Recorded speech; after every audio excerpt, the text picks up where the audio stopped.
창세기 3장 16절로 21절까지 말씀입니다. 창세기 3장 16절에서 21절까지 말씀입니다.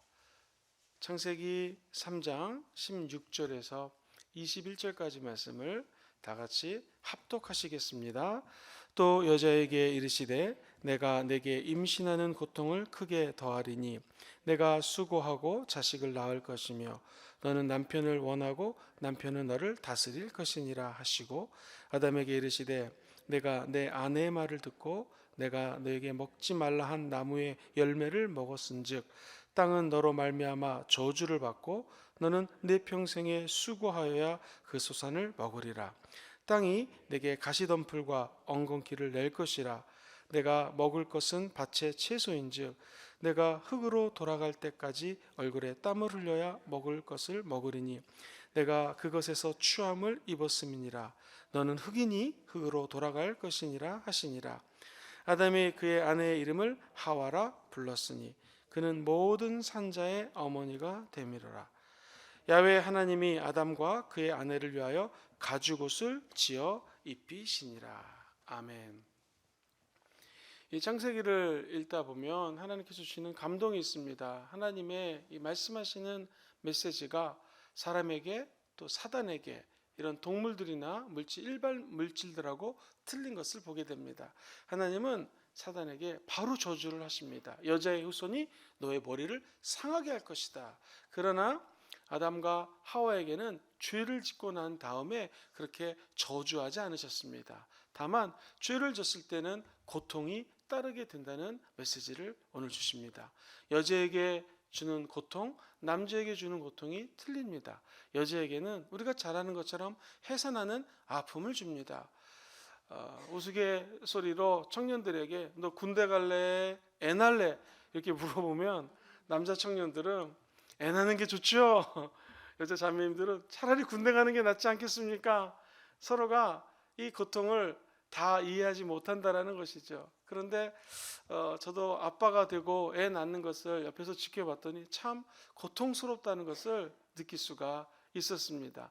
특히 호주에서는 진고가 오면 함께 병원에 가서 애를 낳는 처음부터 끝까지 함께 그 자리를 합니다.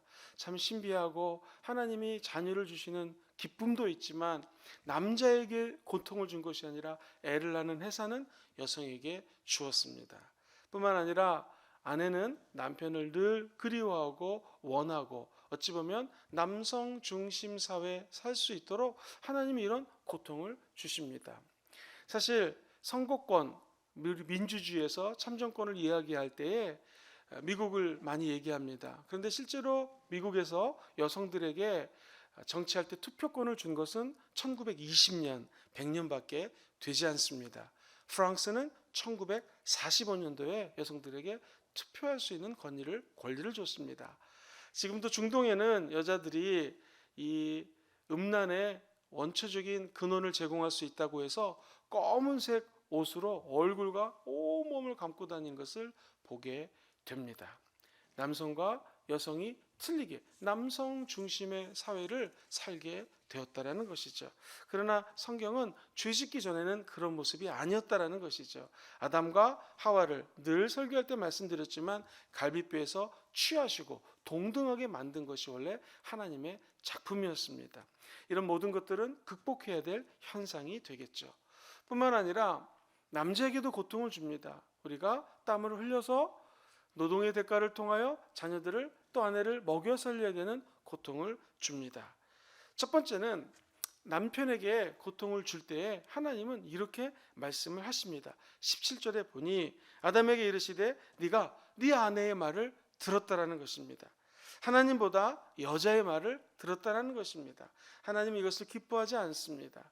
한 가정의 제사장은 아빠이기 때문에 남편이기 때문에 먼저 하나님의 음성을 들어야 된다는 것이죠. 그리고 두 번째로 네가 하나님의 말을 거역했다라는 것입니다. 내가 너에게 먹지 말라 한 나무 실과를 먹지 않았느냐. 하나님의 음성을 듣지 않고 하나님께 물어보지도 않고 내가 했던 말을 네가 거역했다라는 것입니다. 그래도 이 말씀을 가만히 생각해 보면 제 자신부터가 돈이나 명예, 권력, 세상을 중요하게 여겼을 때는 하나님과의 관계가 멀어질 수밖에 없다라는 것입니다. 이 세상에서 예배받기에 합당하신 분은 오직 하나님이십니다. 우상이라고 하는 것은 하나님보다 더 사랑하는 게 우상이거든요. 저 여러분들은 돈이나 명예를 섬기고 따르는 것이 아니라 천국 갈 때까지 우리의 오직 예배의 대상 되시는 하나님만 섬기고 그분만 따르게 되기를 주의 이름으로 축원드립니다. 여러분과 제가 하나님을 섬기면 남편과 자녀와 아내가 복을 받습니다. 그리고 여러분의 기업이 복을 받게 될 것입니다. 왜 그럴까요? 마땅히 섬김 받아야 될 분은 하나님 오직 한 분이기 때문에 그렇습니다. 아담은 하나님의 음성보다 여자의 음성에 귀를 기울였습니다. 그리고 하나님의 명령을 거역했습니다. 이게 아담의 실수라는 것입니다. 그런데 이렇게 하나님은 우리 아담과 하와에게 고통을 줬습니다. 그것으로 끝났을까요? 그렇지 않습니다. 하나님은 가죽 옷을 입혀주심으로 우리에게 약속을 주십니다. 하나님은 너희들 저주할 것이다 라고 끝났다면 우리 인간은 이렇게 살아남아서 하나님을 예배할 수 없었을 것입니다. 하나님은 우리를 구원하기로 마음먹고 건져내시기를 위하여 기회를 주십니다. 20절에 보니 아담이 그 아내를 하와라 이름하였으니 그는 모든 산자의 어머니가 될 것이다. 이 하와는 원래 생명이라는 뜻입니다. 만약 하나님이 아담과 하와를 지옥에 보낼 거야 그랬다면 이 만국의 어미 그리고 모든 산자의 어미 생명을 낳는 어미라고 표현하지 않았을 것입니다. 이 말은 하나님이 15절에서 창세기 3장 15절에서 여자의 후손이 너를 상하게 하고 생육하고 번성하라고 했던 1장과 2장의 말씀을 성취하기 위한 하나님의 계획이 들어 있다라는 것이죠. 여자에게 이름을 붙여주셨다. 모든 산자의 어미가 될 것이다. 살리려는 하나님의 계획이라는 것입니다. 그리고 하나님께서는 가죽옷에 은혜를 주십니다. 무화과 나무 이파리로 자기 옷을 만들었던 아담은 완벽한 옷이 아니었습니다. 실제로 베이커라고 하는 학자가 이쪽에 에덴 동산이 있었을 것이다 라고 추정하는 곳에 가서 무화과 이파리로 옷을 만들어 입었답니다. 1시간이 지나니까 말라가지고 이게 쭈글쭈글해지더라는 거예요. 그리고 하루에 그 옷을 만들려면 10번 정도를 만들어 입어야지만 제대로 입을 수가 있었습니다. 움직이기도 힘들었고요. 그 사이사이로 부끄러운 부분이 다 보였고요. 더 큰 문제는 어디에게 스치기만 해도 옷이 그냥 다 찢어지거나 벗겨질 수밖에 없다라는 것이죠. 우리가 여기서 알 수 있는 것이 있습니다. 무화과 나무 이파리로 만든 옷은 굉장히 불완전하다는 것입니다.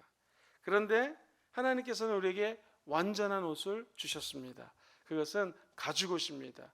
예수 그리스도의 보혈을 상징합니다. 피를 상징하는 것이죠. 하나님은 오늘도 불완전한 저와 여러분들을 완전한 사람으로 바꿔주기 원하십니다. 우리 인간은 완벽해질 수가 없겠죠. 옷을 입어야 됩니다. 그것이 바로 예수 보혈을 상징하는 가죽옷을 입어야 된다라는 것이죠. 마귀는 언제나 우리에게 불완전함을 선사합니다.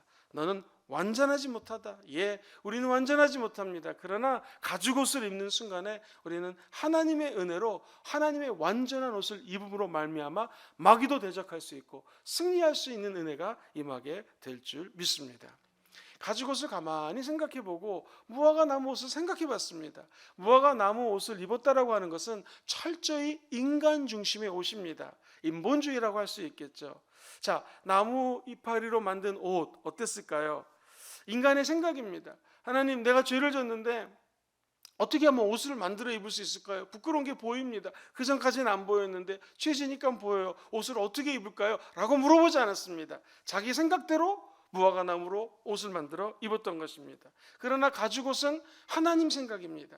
하나님은 이 땅에 예수님을 십자가에 못 박혀 죽이고 피를 흘리고 마치 어린 양이 제사를 어린 양을 통하여 우리의 죄를 사했던 구약의 제사처럼 예수님을 통하여 우리에게 가죽옷을 입히시는 하나님의 생각이 있었다라는 것입니다. 죄를 짓자 아담은 숨어버립니다.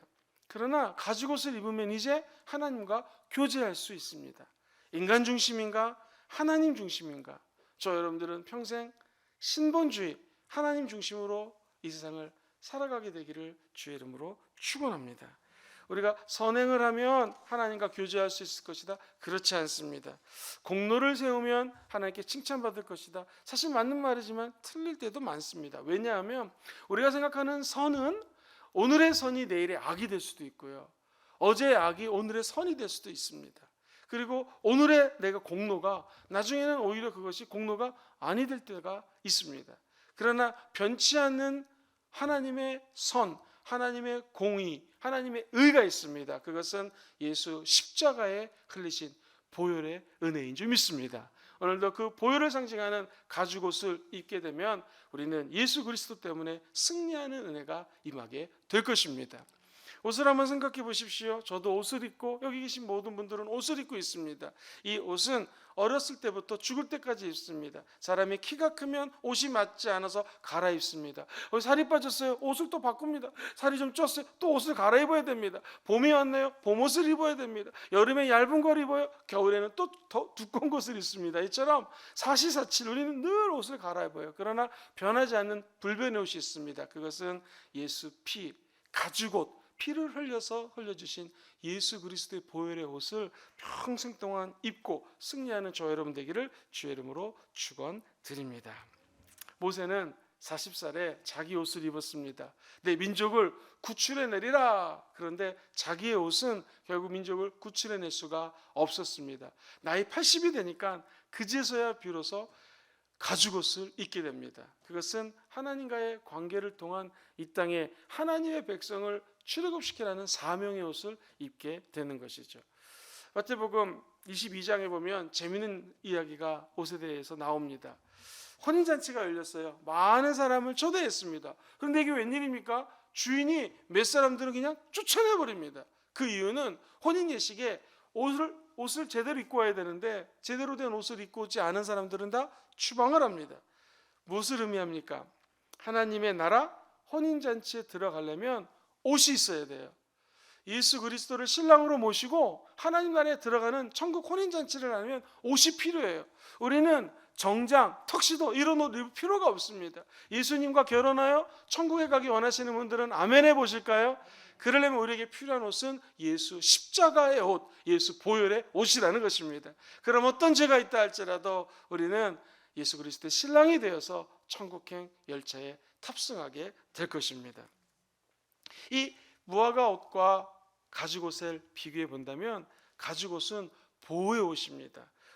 무화과 옷을 입고 다니면서 어디에 긁히면 피가 날 수밖에 없겠죠. 그러나 가죽옷은 위에서부터 아래까지가 다 보호할 수 있는 은혜가 가죽옷에 있다라는 것이죠. 성경은 이렇게 얘기합니다.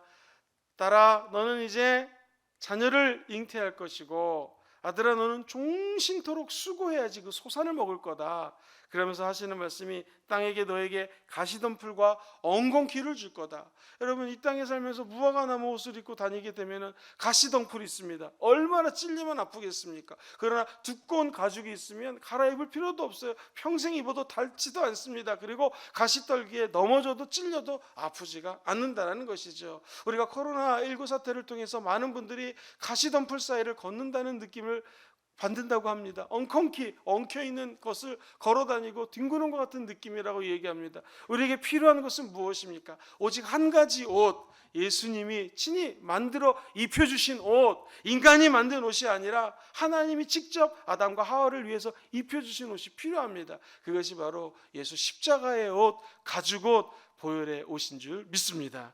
오늘도 가시에 찔려 상처나는 것을 막을 수 있는 유일한 길, 십자가의 옷을 입고 상처가 아물어지고 모든 은혜의 길로 걷는 저와 여러분 되기를 주의 이름으로 축원합니다. 하나님 지금도 하시는 일이 있어요. 그것은 우리에게 가죽옷을 입혀주시고 우리를 보호해 주십니다. 상처받은 인간을 보호하시고 치료하시는 우리 예수님을 찬양합니다. 가죽옷은 한마디로 얘기하면 피의 옷입니다. 하나님이 아담과 에게 직접 입혀준 옷, 한마디로 피의 옷입니다. 성도님들 기억하십시오. 피의 옷은 동물을 죽여야 됩니다. 언제나 구약에서 동물을 죽여 피를 흘린다는 것은 제사입니다. 제사는 오늘날 예배죠. 어떻게 이 가죽옷을 입을 수 있을까요? 방법은 예배를 통하여 예수 그리스도의 이름을 높이고 예수의 보혈을 찬양하고 예수의 변치 않는 사랑을 노래할 때에 우리에게는 이 가죽옷이 입혀지게 된다라는 것입니다. 그래서 하나님의 교회, 하나님의 성전에 나와 예배하는 것이 이러한 축복이 있습니다. 세상에 살면서 하나님께 먼저 나와 예수 그리스도의 가죽옷을 입고 세상으로 출발하는 여러분들에게 오늘 좋은 일이 있을 것입니다. 세상은 오늘의 날이 어떤 분이 탄생했다고 빨간 날인데 우리는 오늘 같은 날 더 오히려 예수 십자가의 공로를 힘입어 가죽옷으로 무장하고 이 땅에서 승리하는 은혜가 임하게 될 것입니다. 갈보리 언덕에서 하나님의 아들 예수님께서는 인간의 모든 죄를 다 짊어지고 십자가에 못 박혀 죽으셨습니다. 왜 그랬을까요? 저 여러분들에게 가죽옷을 입혀주기 위함입니다. 우리가 의지하고 승리할 수 있는 것은 예수 그리스도의 보혈, 그분이 주신 가죽옷을 입으시고 승리하시게 되기를 주의 이름으로 축원합니다. 이것을 사도 바울이 이 비밀을 알았는지 이렇게 얘기를 합니다. 에베소 6장 12절 이하에 가면 우리의 씨름은 혈과 육에 대한 것이 아니다. 정사와 권세와 이 어둠의 세상 주관자들과 하늘에 있는 악한 영들과의 싸움이라고 하면서 먼저 구원의 투구를 써라. 구원의 투구를 뒤집어 써라. 구원 어떻게 받습니까? 예수 피가 없이는 구원을 받지 못합니다. 가슴에는 의의 호심경, 의의 흉배를 띄어라. 여러분 심장에 어떻게 의의 호심경 띌 수 있습니까? 의는 양이 죽어야 됩니다. 예수 피를 통해서 의인이 되는 것이죠. 허리에다가는 진리의 허리띠를 매라. 진리는 오직 예수 그리스도입니다. 내가 길이요 진리라고 말씀하셨습니다. 예수를 우리 허리에 띠 때 우리는 승리할 수 있는 것이죠. 평안으로 예비된 복음의 신발, 평안 어떻게 받습니까? 예수 십자가에 죽고 부활하자 평안할지어다 라고 말씀하십니다. 십자가의 공로 없이는 평강이 없다라는 것이죠. 결국 옷은 무엇입니까? 구원의 투구, 의의 흉배, 진리의 허리띠, 복음의 신발, 믿음의 방패, 성령의 검, 하나님 말씀, 모든 것이 믿음도 예수 때문이요 말씀도 예수님이시요 예수 십자가를 통해서야만 우리는 올바른 예수의 옷을 입고 이 땅에서 승리할 수 있다라는 것입니다. 아담에게도 고통이 다가오고 하와에게도 고통이 다가왔습니다. 우리 인간에게도 지금 큰 어려움이 있을 수 있습니다. 아니 참 어려운 시기를 지나가고 있습니다. 이 시기를 어떻게 우리가 패스할 수 있겠습니까? 도대체 우리를 막아줄 수 있는 옷은 무엇입니까? 성경은 가죽옷이라는 것입니다. 죄졌지만 불의하지만 우리 하나님은 사랑하기 때문에 너를 버릴 수 없다, 널 놓칠 수 없다, 내가 이 고난의 가시덩굴 속에서 네가 피 흘리고 사는 것을 볼 수 없다 하여서 우리에게 지금도 입혀주는 옷이 있어요. 아이가 유치원 가기 전에 엄마 아빠가 정성껏 아이에게 옷을 입혀주듯 우리 하나님은 그 아들 예수를 보내주셨고 예수 십자가의 보혈의 옷 가죽옷을 입혀주시고 오늘도 이 땅에서 승리하는 은혜를 허락하여 주실 것입니다. 그 가죽옷의 은혜가 오늘 저 여러분들의 삶에 함께 하시게 되기를 주의 이름으로 축원드립니다.